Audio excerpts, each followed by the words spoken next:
Hola, ¿qué tal? ¿Cómo están? Bueno, ya estamos por aquí conectados. Nos acompaña nuestro invitado Claudio Fermín. ¿Cómo está? Gracias por estar con nosotros nuevamente. ¿Cómo estás, Michelle? Bueno, encantado y además un honor nuevamente con nosotros acá. Muchísimas gracias, muchas gracias. Bueno, muchos temas en la agenda política de nuestro país y bueno, esta o una de estas tiene que ver con la situación, este panorama postelectoral. Nosotros estamos muy pendientes de conversar con usted y bueno, conocer su opinión sobre lo que ocurrió. Lo vimos a través de los medios, de lo que fue su comparecencia ante el TCJ, bueno, en el CNE también lo convocaron. ¿Y cómo evalúa todo lo que transcurrió después del 28? El tema de las elecciones del 28 de julio no es un tema cualquiera, es una discusión política que va a prolongarse por mucho tiempo. Y se va a prolongar porque, en primer lugar, hay muchos asuntos allí que aclarar. El Consejo Electoral hasta ahora pues no tiene esas publicaciones que los venezolanos hemos reclamado. El Consejo Electoral emitió unos boletines. Resulta muy curioso que esos boletines tampoco hayan sido impugnados por quienes dicen tener actas o por quienes publicaron o algunas parcialmente o muchas o todas o buena cantidad de esas actas en una página web. Entonces es una cosa curiosa, ¿no? Las actas mesa por mesa o por centro de votación, pero la información, en fin de cuentas, no es del conocimiento al detalle de los venezolanos. El Consejo Electoral publica dos boletines. Estos boletines no son, sin embargo, repito, impugnados por quienes dicen tener todas estas actas. Luego el Tribunal Supremo convoca a jefes de partidos y a quienes estuvimos de candidato para conocer la información que cada quien tiene. Y cosa curiosa, quienes postularon la candidatura del doctor González, como es el caso, por ejemplo, de Un Nuevo Tiempo o del partido de Calzadilla, declaran allí mismo ante el Tribunal Supremo que nada tienen ellos que ver con actas y que no las conocen y no las tienen. Luego el propio doctor González Urrutia, en una comunicación al fiscal general, afirma más o menos lo mismo, Se deslinda de esa página. que él nada tiene que ver con actas y que no las tiene. Luego, oficialmente, el Tribunal Supremo de Justicia hace una auditoría, hace una constatación, una verificación en el Consejo Nacional Electoral y oficialmente pues declara que esas actas son buenas para terminar pues este asunto. Entonces estamos en un debate que va a seguir por mucho tiempo. Desde el punto de vista oficial, eso es un hecho. Hay una conclusión por parte del Consejo Nacional Electoral, hay un finiquito por parte de la Sala Electoral del Tribunal Supremo de Justicia, sigue un reclamo por parte de, vamos a decirlo así, partes interesadas, pero que sin embargo no usaron esas actas que dicen tener ni para presentarlas, ni para... Ahora, ¿por qué no las presentaron? No conozco, ni para responsabilizarse de ello. Y hay, además del reclamo de parte interesada, la duda, el reclamo, la incertidumbre de buena parte del país, bueno, que siente que este tema es un tema que requiere debate. Así que este tema es inevitable que se siga discutiendo. No ha sido un guión, no ha sido, Michelle, una presentación convencional, es algo inédito, ¿no?, lo que nos ha ocurrido. Sin embargo, a partir de este hecho, también surgen posiciones políticas.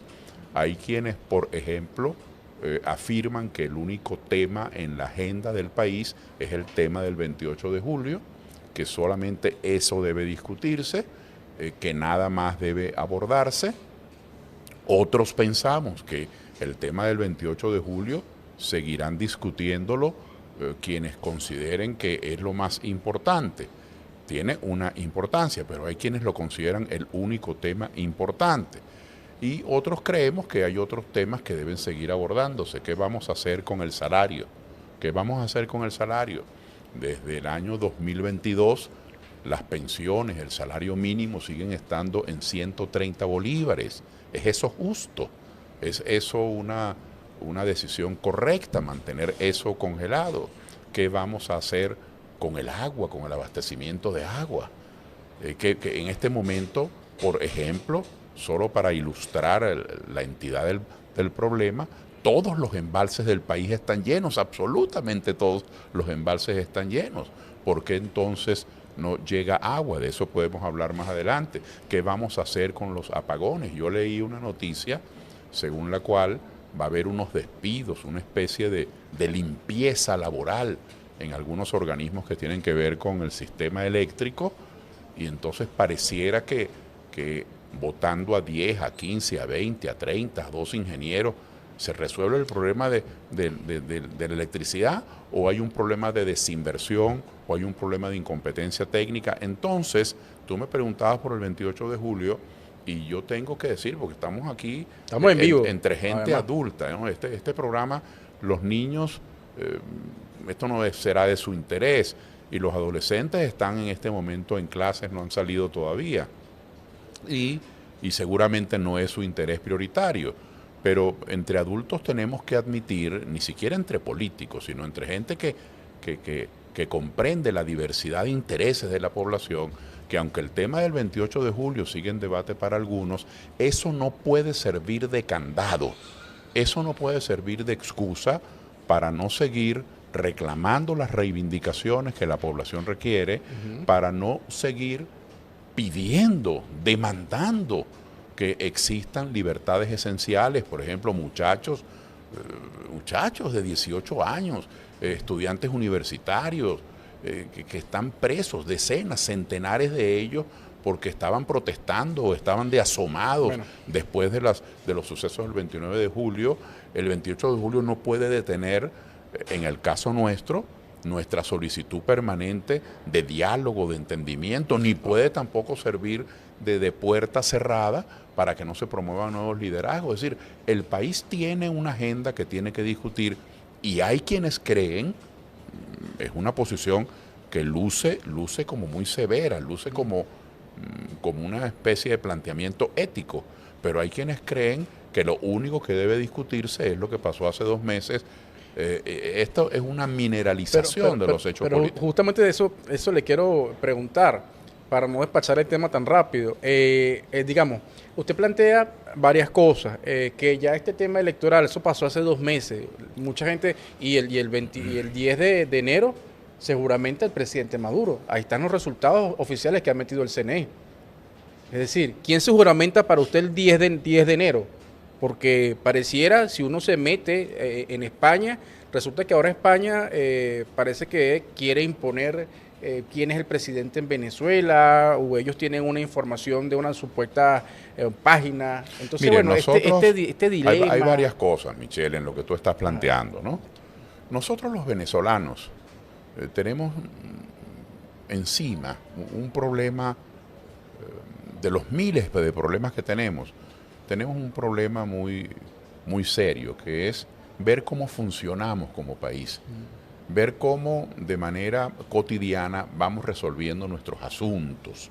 Por ejemplo, una asociación de líneas aéreas, LATAM, acaba de publicar en su página web que un venezolano en el exterior que tenga el pasaporte vencido no puede entrar a su propio país con ese pasaporte vencido. Hasta ahí la cosa luce lógica. ¿Qué ocurre entonces cuando ese venezolano que está en el exterior, que tiene el pasaporte vencido, reside o se encuentra de paso o está en un lugar donde no tiene cómo renovar su pasaporte porque no hay un consulado? Y eso ocurre en muchos sitios. Entonces, según esa disposición, que por cierto no he logrado encontrarla en la página oficial del SAIME, pero está publicada por esta asociación LATAM, por esta asociación de líneas aéreas. Según esa información, si es que eso es cierto, entonces este venezolano que está en el exterior y que tiene el pasaporte vencido y que no tiene cómo pedir un documento que le autorice, ni un documento de viaje como supletorio de su pasaporte renovado, es decir, no tiene herramienta para regresar. ¿Qué es esto? Un destierro forzado. Es decir, si eso fuese cierto, esa noticia, yo pregunto, ¿y eso va a esperar a que los venezolanos, los que tengamos distintas posiciones, podamos dirimir o terminemos de dirimir el asunto del 28 de julio? Es decir, pero ya esa página hay que pasarla. Pero ¿cómo vamos a resolver ese problema? Luego, el problema del salario. Yo he visto, bueno, todos los días vemos esos reclamos del salario. ¿Cuánto le cuesta a los muchachos entrar a clase, a sus padres? Pues el uniforme, los libros, ¿cuánto le cuesta a un maestro comprarse una ropita porque va a empezar las clases? ¿O cuánto le cuesta a un trabajador cualquiera mantenerse? ¿O qué vamos a hacer con ese salario mínimo de 130 bolívares? Cualquiera diría, bueno, pero es que la verdad es que eso no lo gana nadie. La gente gana por encima de eso. No, las pensiones están calculadas en base al salario mínimo, que es de 130 bolívares. Entonces, estos asuntos tenemos que discutirlo. Entonces, hay dos posiciones. Pero ya hay que pasar esa página. Es que hay dos posiciones extremas. Esa es una de las posiciones extremas. Una de las posiciones extremas es que discutamos de aquí en adelante nuestros problemas y que no tuvimos ningún problema antes. Y otra posición extrema es que resolvamos los problemas políticos de antes, es decir, el 28 de julio entre ellos, antes de discutir este problema. La verdad es que estas dos posiciones son fantasiosas. En el sentido, no lo digo despectivamente, ni lo digo para caricaturizar, porque todos los problemas del pasado existen. Es decir, la pérdida de confianza, la pérdida de legitimidad, la incertidumbre y las dudas, esos problemas existen. Ahora, esos problemas no nos pueden detener, no nos pueden anclar. La incertidumbre que genera la solución, digamos, insatisfactoria de esos problemas, no puede ponernos a nosotros un candado en la boca, un tirro en la boca, para luchar por los problemas de la cotidianidad. Entonces, la realidad política es que todo es una lucha. Yo estimo que más allá de las discusiones políticas que sigan sin resolver, hay realidades políticas. La realidad... Y hay una realidad que es un resultado. Bueno, claro. Y el 10 de enero es el que seguramente es el presidente Maduro. Eso es una realidad, eso es una realidad. Ahora, ya el presidente Maduro, que se va a juramentar el 10 de enero... ¿O usted cree que se va a juramentar el mundo? Perdón, porque el mundo dice que se va a juramentar. El presidente Maduro, que se va a juramentar el 10 de enero, ya se juramentó hace 5 años y medio. Y antes se había juramentado 6 años antes de la última juramentación. Y con esas 2 juramentaciones que ya tiene, todavía el agua llega a muchos vecindarios cada 15 días, cada 30 días. Todavía el salario mínimo sigue estando en 130 bolívares. Todavía tenemos apagones e interrupciones que no se pueden explicar a una persona con un mínimo de racionalidad. No se le puede hacer creer que todos estos problemas de apagones es porque hubo 2 ingenieros o 3 o 4 que mandaron a hacer los apagones. Es decir, hay un problema serio de desinversión, hay un problema de obsolescencia en el sistema eléctrico, hay un problema de ausencia de subestaciones y de nuevas respuestas técnicas, hay un problema de competencia profesional. Entonces, ¿eso lo vamos a discutir o no lo vamos a discutir? Pero hay igualmente, y me disculpa, en la agenda política o en opinión pública hay un debate, en el cual el señor Edmundo solicitó un asilo, pero se fue a España. Entonces, ¿qué va a ocurrir allí? Él se fue a España, entonces dice que fue coaccionado, pero el embajador en ningún momento habló de coacción. A ese debate político que existe. Es real. Existe, porque él dice que se va a juramentar pero allá y que él ganó la elección. Pero a ese debate político, entonces eso afecta. A ese debate político hay que agregarle otros temas. Estamos en este momento, cuando estamos haciendo el programa, a 1 de octubre. Ya van a comenzar en las 335 cámaras municipales, en las alcaldías, la discusión de los presupuestos de los alcaldes. Ya van a comenzar la discusión de los presupuestos de las gobernaciones y los consejos legislativos tendrán que verlo. ya va a darse en pocas semanas la presentación del proyecto de presupuesto del Ejecutivo Nacional. Entonces, ese debate, que es grueso y del que depende la calidad de vida, hay que agregárselo a este otro. Yo no niego que ese debate exista, pero a otros nos convocan cosas muy gruesas. Por ejemplo, ¿qué va a pasar con las estaciones de bombeo? ¿Qué va a pasar con las estaciones y las salas de tratamiento de agua? ¿Qué va a pasar con el mantenimiento de los pozos? ¿Qué va a pasar con la construcción de acueductos? Yo quiero decir con toda responsabilidad a los consejos comunales, a los grupos políticos, a la gente, a la sociedad civil que reclama con sobrados derechos el agua. Todos esos reclamos hay que hacerlos, todas las diligencias hay que hacerlas. Ahora, si no está en el presupuesto de su alcaldía, si no está en el presupuesto de su gobernación, si no está en el presupuesto de las hidros a nivel nacional, usted no va a tener acueductos, usted no va a tener plantas de tratamiento, usted no va a tener estaciones de bombeo. Si no está en el presupuesto que viene ahora a discutirse, usted no va a tener nuevas subestaciones para que la electricidad que se está generando en este momento, hay generación de electricidad. En ese campo podríamos decir que se están logrando resultados, pero la distribución de esa electricidad generada es muy pobre y muy precaria. Entonces, mientras otros sigan discutiendo, y están en libertad, cada quien hace de su vida un saco y se mete en él, mientras otros sigan discutiendo si Edmundo se levantó, si durmió siesta, si se reunió con María Corina, que qué le dijo si Tongo le dio a Borondongo y Borondongo le dio a Bernabé, mientras otros sigan en eso, nosotros en Soluciones para Venezuela le hemos dicho y hemos conversado con nuestros activistas en todos los estados y hemos venido haciendo reuniones estos últimos 2 meses en todas las regiones para que nosotros cumplamos con nuestra responsabilidad de ser correaje entre las comunidades y las instituciones. Nosotros vamos a reclamar que se introduzca en los presupuestos estas reivindicaciones que necesitamos. ¿Qué vamos a hacer con el restablecimiento de la salud? Que la gente va a un hospital y no consigue jeringas, que la gente va a un hospital y no consigue alcohol, que la gente va a un hospital y no... Bueno, doctor, el médico lo atiende muy bien, pero salen con unas recetas que no pueden comprar. Pero entonces hay que luchar por los presupuestos. Yo entiendo el interés político. No, pero ese interés político...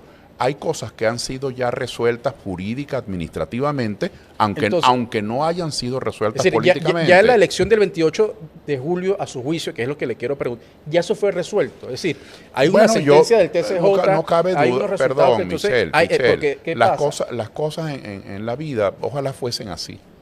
Ojalá, pero es que a partir de eso, desde España, hay sectores que ojalá fuesen así. Ojalá que las cosas están pidiendo más sanciones. Entonces, bueno, ojalá que representa un partido y queremos saber cuál es su posición sobre eso. Eso intento decir. Ojalá que las cosas se resolvieran simplemente con las leyes. El mundo sería una maravilla. Ojalá que las cosas se resolvieran con medidas judiciales. Allí hay medidas judiciales que metieron en cárceles venezolanas, en Tocorón, a centenares y centenares de muchachos de 18 años, estudiantes universitarios, deportistas, muchachos de buena conducta que estaban de asomados, atravesados en un momento de una protesta o que no tenían nada que ver con la protesta. Y hay, desde el punto de vista, vamos a llamarlo así, jurídico formal, hay un juez o hay una autoridad que ordenó su reclusión. Ahora yo digo, pero permítame concluir. Entonces, eso está resuelto porque alguien haya firmado un papel echándole a perder la vida a un muchacho de 18 años que está allí, que debería estar más bien siendo beneficiado por un proceso de amnistía, que es lo que tenemos que ir. Es decir, las cosas no se resuelven. ¿Usted propone una amnistía? Bueno, es que tengo mucho tiempo proponiendo una amnistía política general, pero eso que tengo mucho tiempo proponiendo y que es un proceso que ha ido a pasito tuntún, a pasito de tortuga, porque se han ido liberando como a cuentagotas personas inocentes.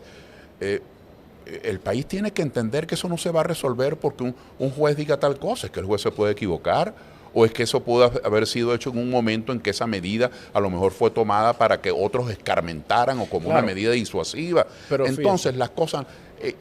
por eso es que dije al principio, cuando yo dije que el 28 de julio es un tema que se va a seguir discutiendo, lo que quiero expresar es que aunque tenga una solución formal ya, la tiene desde el punto de vista jurídico, formal y administrativo, eso no quiere decir que no se siga discutiendo, porque para mucha gente ese tema, una gente dirá... ¿Cuánto puede ser esa gente? Bueno, porque perdón, Michelle, no lo sé. No tengo un contador de gente que va a seguir protestando. Yo lo que digo es que independientemente de que eso algunos lo consideren resuelto y otros no, nosotros desde Soluciones para Venezuela decimos, sin ignorar que ese tema lo están discutiendo mucha gente, nosotros decimos que hay temas de la vida diaria que no se pueden dejar de conversar y que no se pueden dejar de discutir. Yo aprovecho mi presencia en este programa para reclamar, para solicitar, yo diría que hasta para suplicar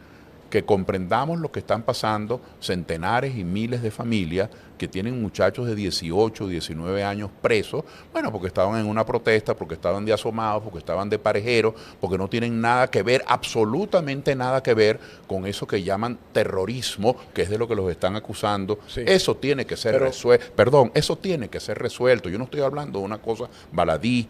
Eso tiene que ser resuelto, aunque a lo mejor ese tema no es del interés prioritario de los cogollos de aquí y de allá que fijan la agenda política. Pero fíjese, doctor, el tema del pensionado, porque el que está en la calle, que tiene 40, 50 años, que todavía está guapeando, que tiene 2 trabajos, que chambea aquí, que trabaja allá, que hace tortas por acá, que da clases de matemáticas en los fines de semana. Ese señor, esa señora de 30, 40, 50 años que está entero, no es lo mismo que un pensionado de 80, 85 años, que vive solo de su pensión, que es de 130 bolívares. Entonces, estos temas son los temas que tenemos que poner en la agenda, mientras Edmundo y María Corina y el CNE y el Tribunal Supremo siguen dirimiendo su discusión, que yo no digo que no sea legítima, que sigan discutiendo, pero el hombre de a pie, la mujer y el hombre venezolanos de a pie, quieren ver cómo vamos a luchar por sus problemas de todos los días. Ahora, fíjese, doctor, esos temas ya usted lo ha planteado y ha hecho esa salvedad y esa aclaratoria sobre los temas que a su juicio,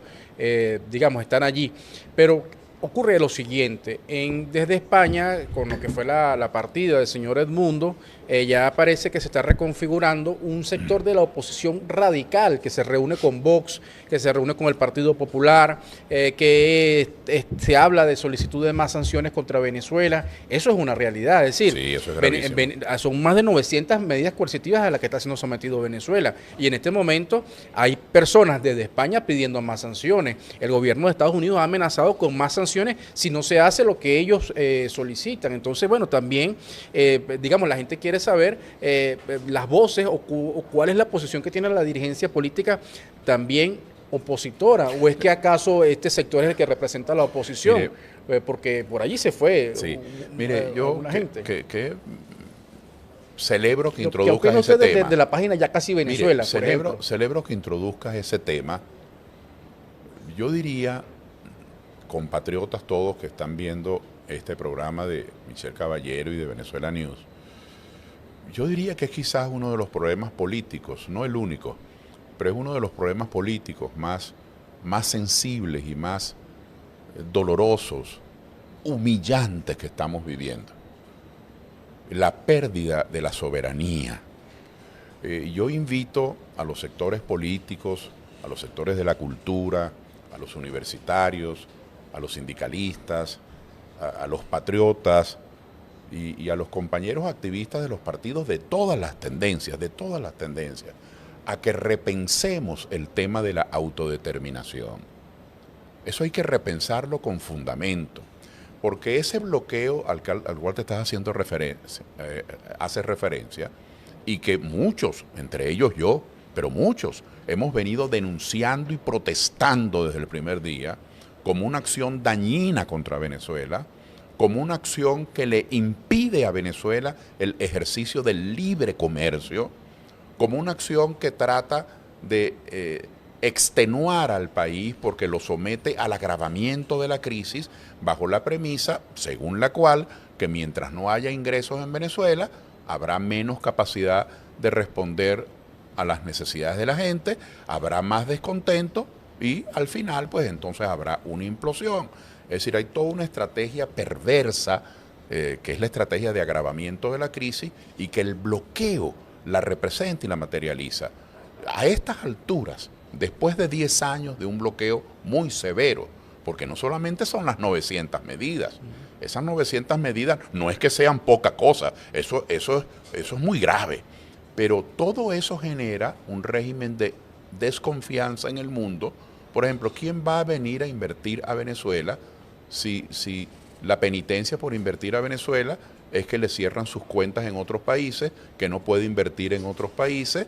Entonces, eso, fíjate que eso no es ninguna medida, pero genera una gran desconfianza. Y ahora en el caso del mundo, España fija una posición. Entonces, ahora en la cual mire, después, el Congreso de España, ¿qué opina usted de eso que solicita el gobierno de España de reconocer a una persona que no resultó electa? Después de 10 años de bloqueo, a estas alturas, estamos hablando del 2024, todos los sectores del país, todos, sectores comerciales, sectores industriales, sectores de la cultura, sectores de la comunicación, sectores académicos, partidos políticos, sindicatos, gremios profesionales, deberíamos estar haciendo todos una acción conjunta reclamando que se desmantele el bloqueo contra Venezuela. Fíjense que eso no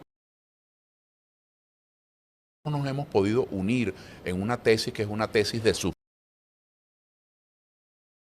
necesidad para el país. Por eso yo digo, hay que pensar el tema de la autodeterminación. Luego, ha habido además del bloqueo, injerencia política. Ha habido injerencia. Aquí ha habido embajadores de otros países que han convocado a las direcciones nacionales de 6, 7 partidos como si fueran sus súbditos, pues, como si fueran sus empleados. Y aquí ha habido dirigentes políticos que buscan la línea, no en la Casa Nacional de su partido, que queda acá en la ciudad de Caracas, sino que la buscan en otros sitios, la buscan en Madrid, en Bogotá, en Washington, en Santiago de Chile, buscan las instrucciones. Es decir, que además del bloqueo hay injerencia, pero además de la injerencia, que es una acción que parte de la potencia poderosa contra el país indefenso, además de la injerencia hay sumisión. Es decir, hay gente sumisa. ¿Usted cree que el mundo es un sumiso en España en este momento? Déjeme desarrollar el concepto. Primero, hay entreguismo, pero además del entreguismo, hay ciertas actitudes inocentes. Hay gente, por ejemplo, buscando padrinos en el exterior. Yo tengo esta labor, yo quiero que usted me la apadrine. Es decir, hay gente pensando que quienes hacen de intermediarios o que quienes hacen en una negociación de facilitadores lo hacen de manera inocente. Entonces, los intermediarios, los facilitadores tienen un interés político. Los entreguistas tienen una actitud política vergonzosa. Los injerencistas nos hacen daño políticamente porque le roban al país una decisión que le pertenece a Venezuela.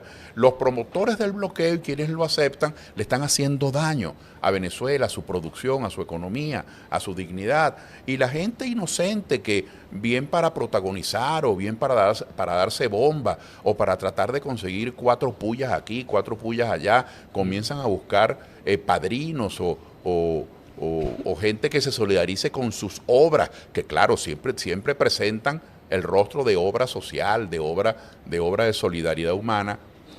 Yo meto todo eso en un caldero, le doy vuelta, lo cocino, le metemos seso, y la pregunta que hay que hacerse es, la autodeterminación, la soberanía, ¿dónde quedó? Es que eso está guardado en un archivo, eso está metido en un archivo muerto. Entonces tenemos que pensar con seriedad este asunto de la autodeterminación, y cuando usted también desde el gobierno toma medidas supuestamente en defensa de la soberanía y lo que hace es que redunda en el aislacionismo, termina por aislar más al país y termina por sumarse a la diligencia que están haciendo los bloqueadores, que es aislar al país. Entonces hay que pensar con fundamento, y estas son las materias que tienen que ser objeto de discusión en un diálogo serio, en un diálogo con los pantalones largos. no en un diálogo clientelar, ni en un diálogo de ocasión nada más que para las cámaras, para decir que 4 o 5 estamos de acuerdo con tal o cual cosa. Así que estamos metidos en un problema serio con esto de la soberanía nacional. Pero en el caso de lo que ocurre, o sea, vino el Congreso de España y entonces reconoció al señor Edmundo. Edmundo está allá en España, reuniéndose con la extrema derecha. Él lo representa a usted, él representa un sector de la oposición. Michelle, o hay una imposición, o se quiere imponer. Yo no soy un sector de la oposición. Yo no soy un cronista. Representado yo no soy un cronista de Edmundo. Esa es la revista Hola, que le sigue los pasos a los artistas y a los reyes y cosas. Yo soy un venezolano común y corriente que pero es injerencista la posición del Congreso de España. Pero por supuesto que lo es. Estoy hablando de una cosa seria, que es la autonomía nacional, que es la autodeterminación, que es la soberanía, que es la independencia de nuestro país. Y esa independencia de nuestro país, bueno, está sometida con todas estas cosas. Congresos de otros países que bajo el formato de la solidaridad internacional se están metiendo en nuestros asuntos. Dirigentes de otros países que bajo la excusa de la solidaridad con alguien se están metiendo en nuestros asuntos. Yo no veo a comisiones de venezolanos, esos venezolanos, por ejemplo, que en otros países tratan de activar a estados, a potencias para que actúen en la política venezolana y que ellos piensan que lo están haciendo bien. Yo no veo que estén haciendo diligencias ante esos países para que esos países, por ejemplo, abran una línea de financiamiento a favor de lo que Venezuela necesita. Yo no veo que estén haciendo diligencia ante esos países para que Venezuela pueda recuperar, como es su derecho, el acceso al sistema financiero internacional. Venezuela hoy no puede tocar las puertas del Banco Mundial, no puede tocar las puertas del Banco Interamericano de Desarrollo, no puede tocar las puertas del financiamiento internacional. Los empresarios venezolanos están fuera del sistema financiero internacional. Si usted le trabajó a Petróleos de Venezuela como proveedor, porque usted le vendió unos tornillos o usted le reparó unos motores a unas lanchas de petróleo de Venezuela, o usted le brindó un servicio por allá en la costa oriental del lago o en San Tomé o en el Tigre. Si usted le trabajó a Petróleos de Venezuela y Petróleos de Venezuela le debe, y resulta que a usted Petróleo de Venezuela le quiere pagar, pues no le puede pagar, no tiene cómo pagarle, porque resulta que usted que estaba asociado con un francés, o usted que estaba asociado con unos españoles, o usted que estaba asociado con unos dominicanos y que esa compañía tenía una cuenta fuera, que es donde le hacen las transferencias para pagarle, bueno, Venezuela, PDVSA no puede hacer transferencias. Entonces el daño no se lo está haciendo el bloqueo al gobierno, el daño se lo está haciendo al circuito económico venezolano, se lo está haciendo al país. Y yo digo, ese objetivo, y aquí es donde por eso digo, vamos a repensar lo que es la soberanía. La soberanía no es simplemente yo rompo relaciones con estos 3, 4, 5 países. Entonces tú estás llevando agua al molino del bloqueo, porque eso es lo que el bloqueo busca, aislar a Venezuela, y tú con esas decisiones lo estás aislando más. ¿Y qué hacemos? Regreso al planteamiento que pareciera un planteamiento doméstico, pero no lo es. Y cuando tú rompes esas relaciones o planteas que hay que romper relaciones consulares, ¿qué hacemos con ese muchacho, con esa señora que estaba en el exterior y que lo agarró en ese momento por X razón, estaba en el exterior y se le venció el pasaporte? ¿Y ante quién pide un documento de viaje? ¿Ante quién pide la renovación de su pasaporte si no hay relaciones consulares? Entonces, una cosa es que el otro te dé un palo, y otra cosa es que tú agarres el palo o te des un tiro en el pie tú mismo. Tenemos que repensar eso. Venezuela tiene que insertarse en el sistema internacional con seriedad, con fundamento. Y el paso más importante, por supuesto, es enfrentar el bloqueo. Pero también tenemos que enfrentar el injerencismo, también tenemos que enfrentar a los parejeros que andan tratando, que creen que van a llegar a ser importantes, como no pudieron llegar a estar de concejales, de diputados en un consejo legislativo, como no tienen un partido político, entonces quieren ser panas de un presidente o de alguien en el exterior para ver cómo tienen poder aquí. Eso se tiene que acabar, la sumisión.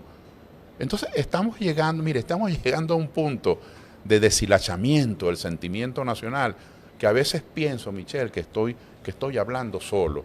A veces pienso que cuando planteo estos asuntos, cuando veo a tanta gente irse al exterior porque aquí no encuentro oportunidades. Mire, yo recuerdo que en la Asamblea Constituyente en 1999 fui yo quien propuso, y así se logró, que los venezolanos tuviésemos acceso a la doble nacionalidad.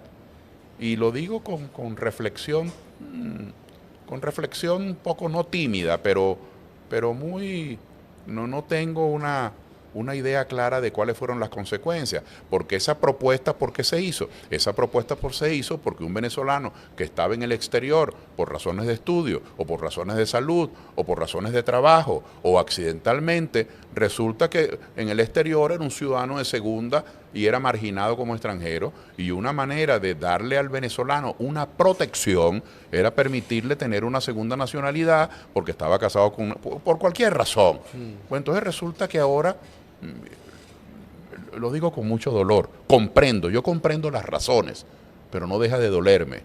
Hay gente que su cédula de identidad venezolana, su pasaporte venezolano, les vale nada.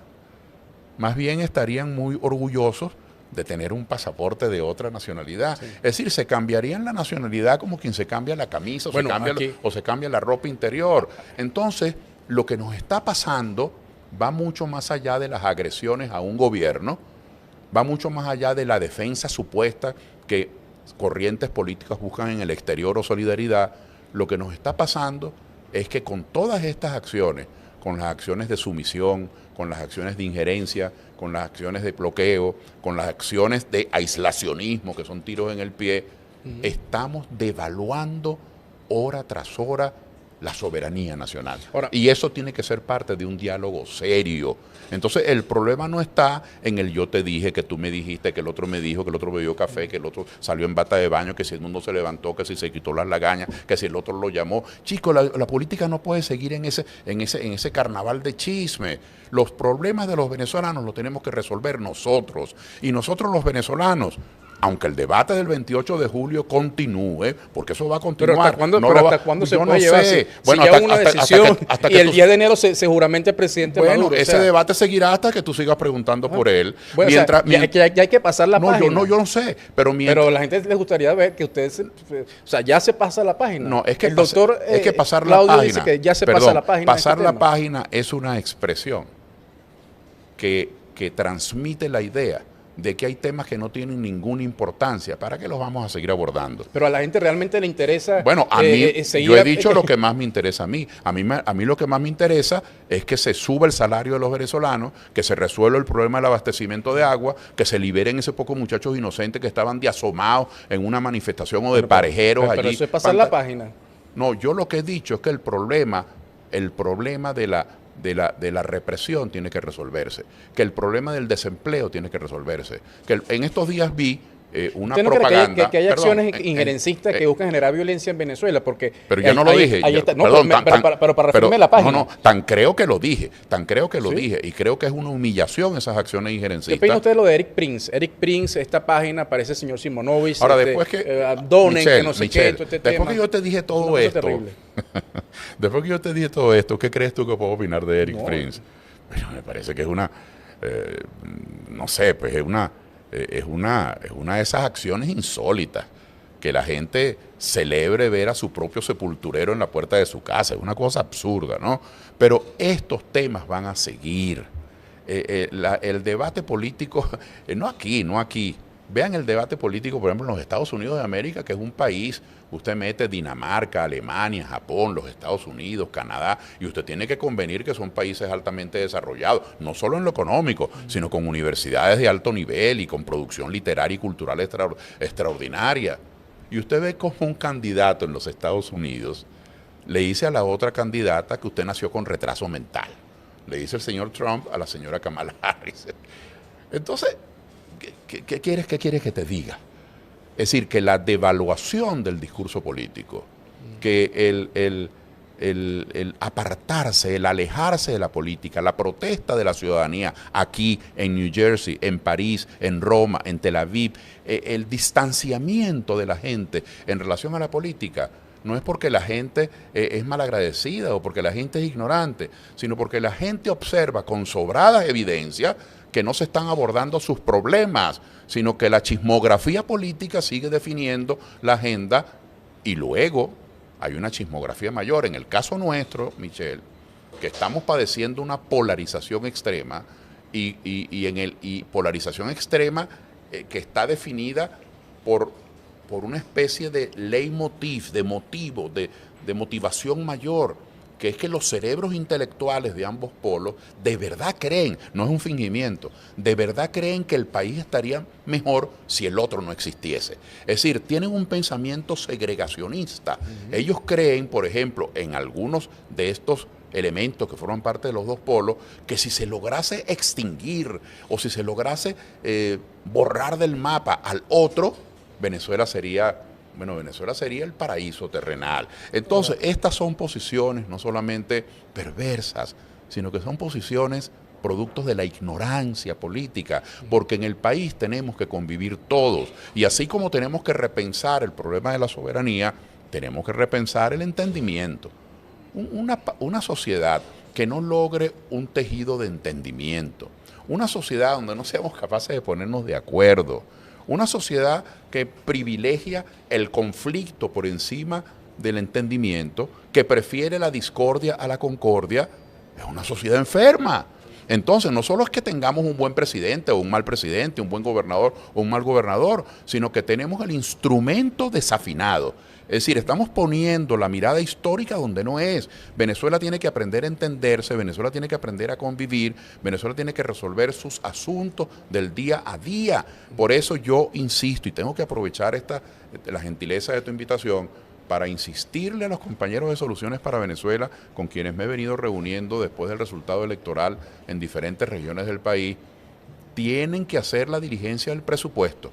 Hay que lograr que en las alcaldías y las gobernaciones metan en el presupuesto la estación de bombeo, el asfaltado de esos 2 o 3 kilómetros de vías de penetración agropecuaria, la dotación del hospital en la emergencia o en estas salas o en el servicio de medicina interna o de lo que fuera, porque lo que no esté en el presupuesto, independientemente de la eficiencia de los funcionarios, no puede ser ejecutado. Entonces seamos prácticos, pongamos los pies sobre la tierra. Entonces yo llamo a que hagamos política y que abandonemos esta cultura de la confrontación innecesaria. Doctor, aquí hay dos temas que me parecen cruciales.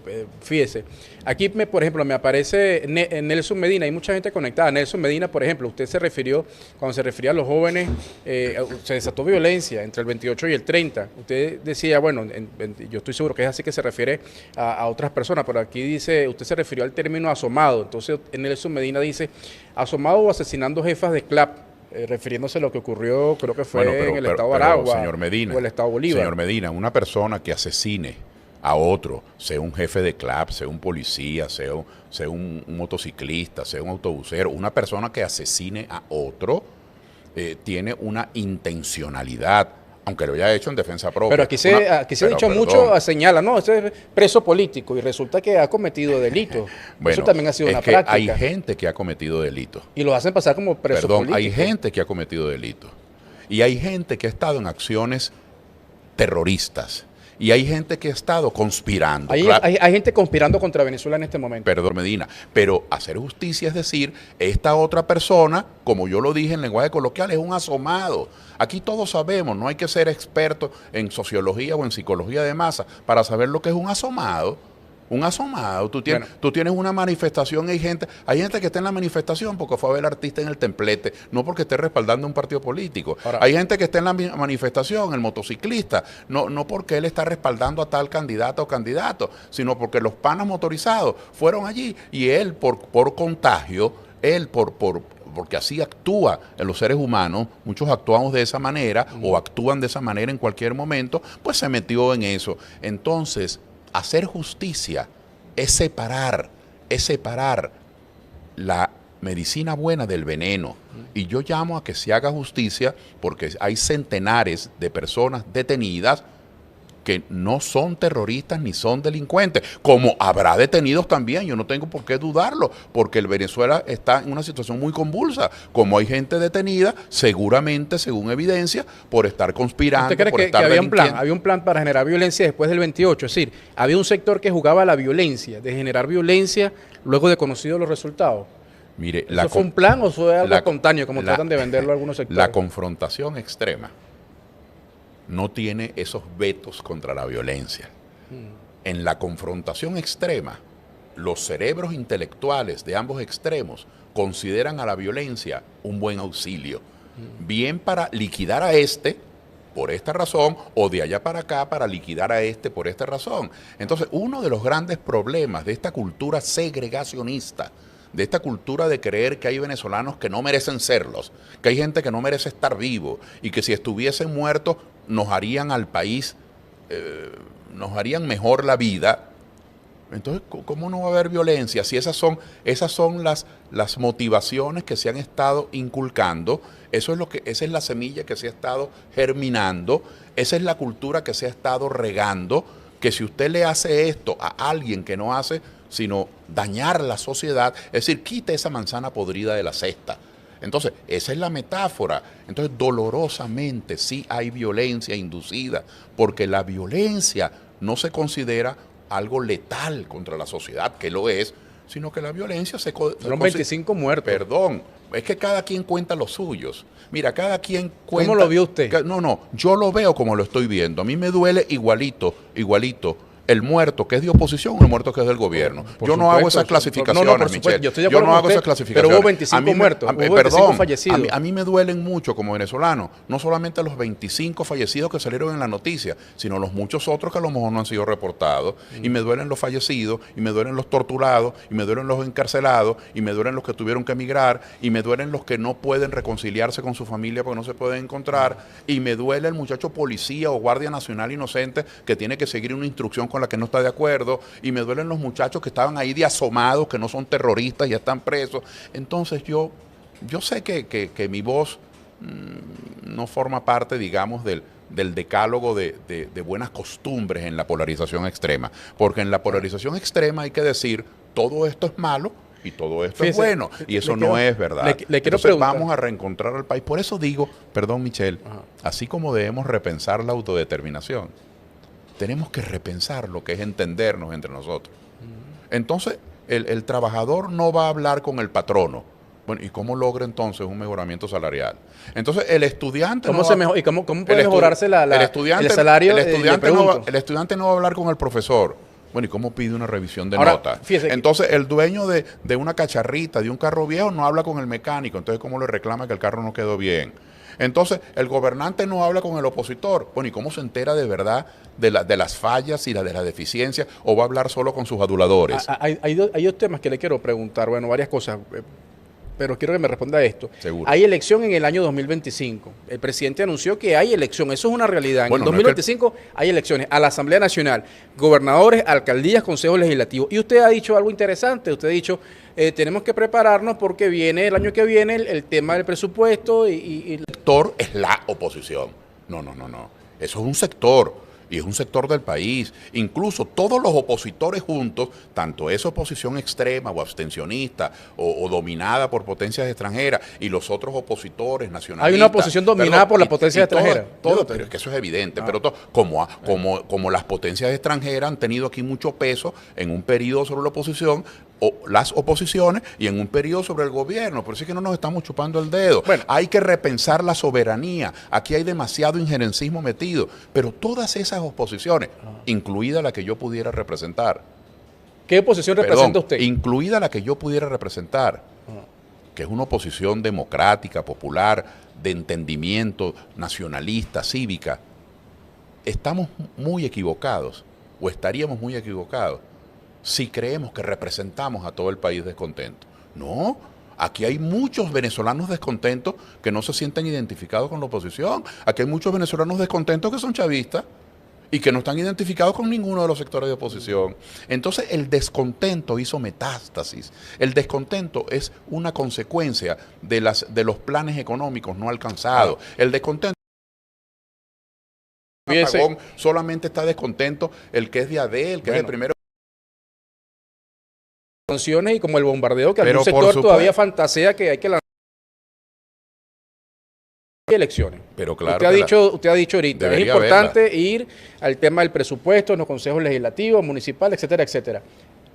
Usted es partidario, entonces, también se va a elección en el año 2025.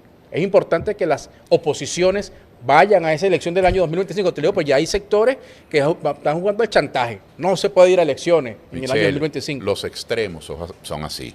En los extremos hay gente que dice no hay que ir a elección, de un extremo. Y en el otro extremo dicen tú no vas a elección.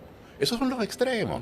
Un extremo le dice, uso mi poder para que tú no vayas a elección, y el otro extremo le dice, yo uso mi opinión pública para sabotear las elecciones. Así son los extremos. Pero los ciudadanos comunes y corrientes quieren participar, quieren ser escuchados. Déjame redactarlo de esta manera, si me permites, en estos minutos que creo que me quedan poco. Pero déjame redactarlo de esta manera. Ningún problema se va a resolver por inercia.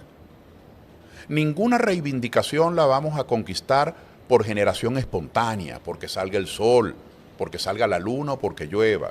Las reivindicaciones que necesitamos en el campo de salud pública, en el campo de seguridad social, en el campo educativo, en el campo salarial, en el campo de infraestructura, en la calidad de vida, en la protección del ambiente, en los derechos humanos, las reivindicaciones que necesitamos van a conquistarse si nosotros nos organizamos, un nosotros amplio. Un nosotros pueden ser partidos diversos, asociaciones sindicales o gremiales diversas, en género.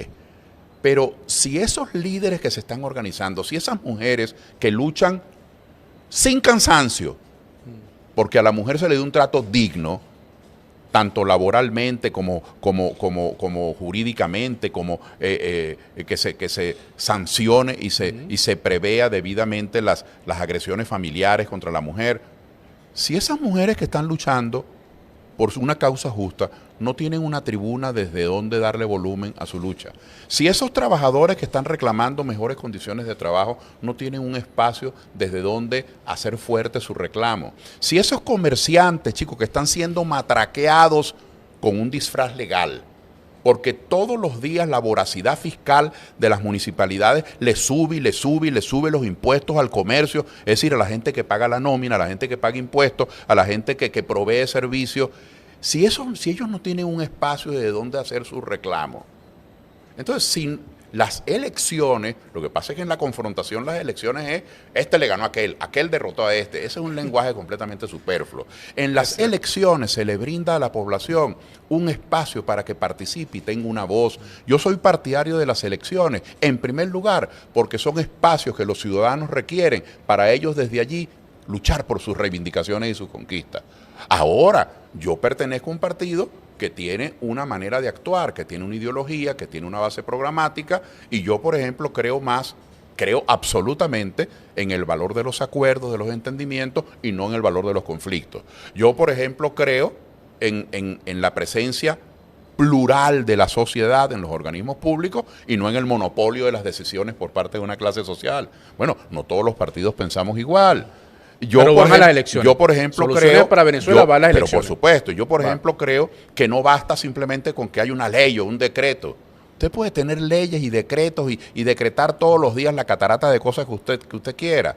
Pero si la gente se resiste a obedecerla, o si no hay bases administrativas o materiales con que llevar adelante una ley, yo puedo decretar mañana que se doten todos los hospitales. Bueno, eso lo puedo decretar, pero si no está en los presupuestos ese dinero, si no se hacen correcciones, por ejemplo, la descentralización. Yo puedo cantarle a la descentralización todas las loas que yo quiero. Y puedo decir, yo quiero que el pueblo gobierne y más poder para los consejos comunales. Yo puedo decir eso.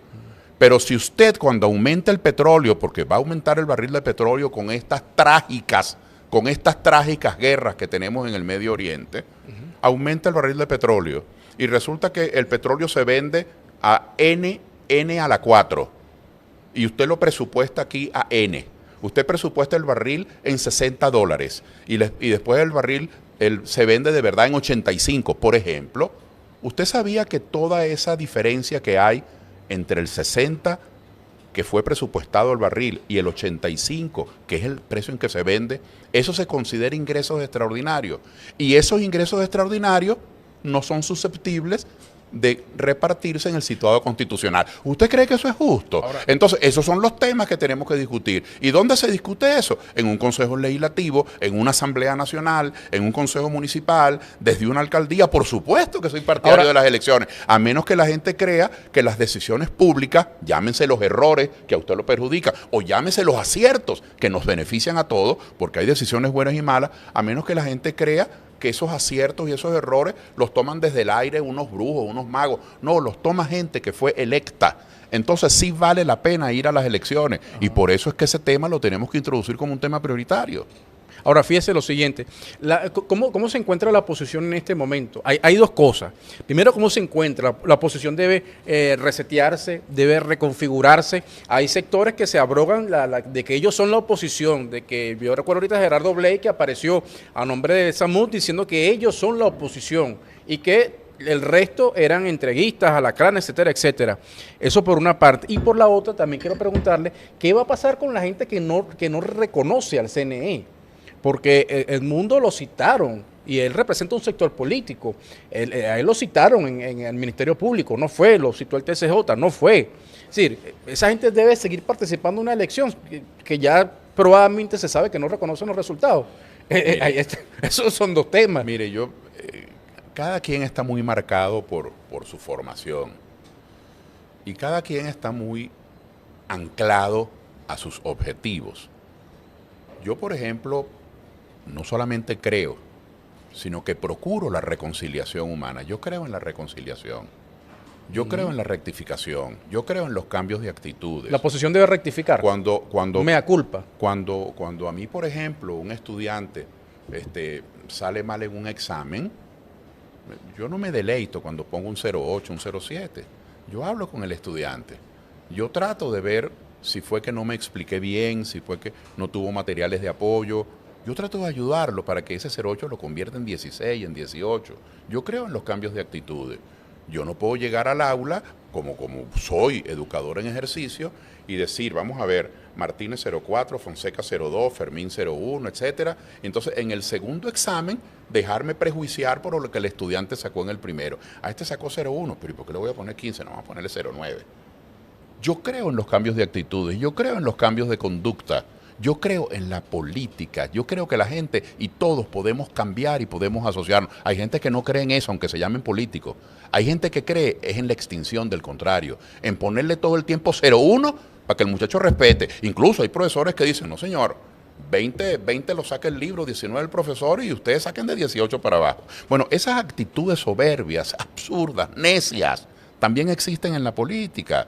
Yo quisiera que todo el mundo participase en las elecciones. Depende de quién afine el instrumento, Michelle. Depende de quién tenga el timón del barco.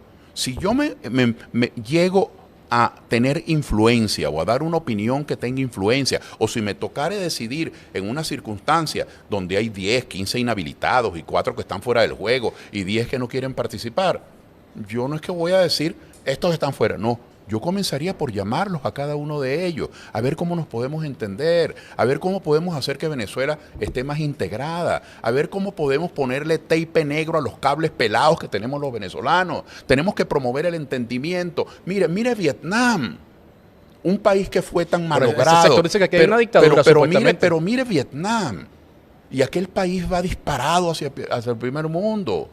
Mira el problema en Centroamérica con esas guerras espantosas que tuvieron, que la gente se jactaba, yo estoy de este lado y estoy de aquel lado, como si estuvieran escribiendo una novelita rosa. Y mire los países centroamericanos cómo están creciendo y cómo van disparados. Mire Colombia, volteemos hacia el vecino. ¿Usted cree que entonces hay una rectificación de ese sector? No, yo creo en la rectificación de todo el mundo. Yo creo en la rectificación de todo el mundo. Porque una gente que emplea a fulano para el cargo de director de hidrología o para el cargo de director de un hospital o para el cargo de jefe de abastecimiento o de un almacén o contabilista sin tener la preparación simplemente porque es de mi partido, ese tiene que rectificar también. Y una gente que encarcela a otro a sabiendas que ese muchacho es inocente, simplemente para que los demás escarmienten, también tiene que rectificar. Aquí tenemos que rectificar todo, pero en esa actitud de unos y otros, de yo no me equivoco, que rectifique el otro, o aquella cosa de cuando éramos muchachos en el liceo, quítame la pajita, no, que se la quite primero. Esa no puede ser la conducta de gente que tenga en sus manos. Pero en el caso de la oposición, como fuerza política, pero ¿qué va a pasar? No, yo no sé. Se deben reconfigurar, se deben resetear. Yo no sé. Claudio fue candidato presidencial. ¿Qué debe hacer Claudio y soluciones para hacer una opción? Yo no sé qué están haciendo los demás, pero soluciones desde el 28 de julio y apenas han transcurrido 2 meses y una semana. Nosotros hemos hecho ya 4 plenos de dirigentes regionales. Esta semana pasada estuve en Puerto La Cruz Cruz, y allí hubo una delegación de compañeros de Nueva Esparta, del Tamacuro, Bolívar, Sucre, Anzoátegui y Monagas, digamos del oriente del país. Hace 15 días estuve en Valencia y hubo una delegación de dirigentes de Cojedes, Carabobo, Aragua, Guárico y Yaracuy, del centro. Antes estuve en Barinas y hubo una delegación de gente del Táchira, Mérida, Trujillo, Apure, Barinas.